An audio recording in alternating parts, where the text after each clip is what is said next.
స్వతంత్రం వచ్చినప్పటి నుంచి భారతదేశంలో ఏ రాష్ట్రం కూడా మొదటి సంవత్సరంలో 10 నెలల్లో 50,000 ఉద్యోగాలు ఇవ్వలేదు.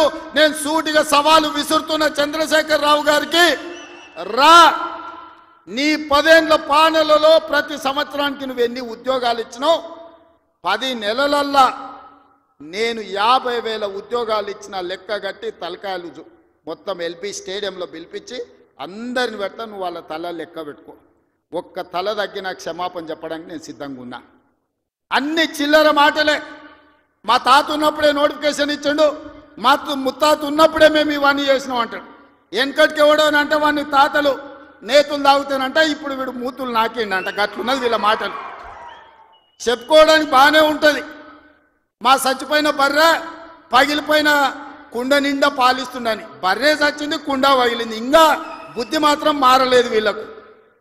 అందుకే ఇవాళ రైతు రుణమాఫీ విషయంలో కానీ, నిరుద్యోగ సమస్య విషయంలో కానీ, ఆర్టీసీలో ఆడబిడ్డలకు ఉచిత ప్రయాణం ఏదైతే ఇచ్చినామో 1,10,00,000 మంది ఆడబిడ్డలు ఈరోజు అమ్మగారి ఇంటికి పోవాలన్నా, రాముల వారిని దర్శించుకోవాలన్నా ₹1 ఒక్క పైసా లేకున్నా పోవచ్చు.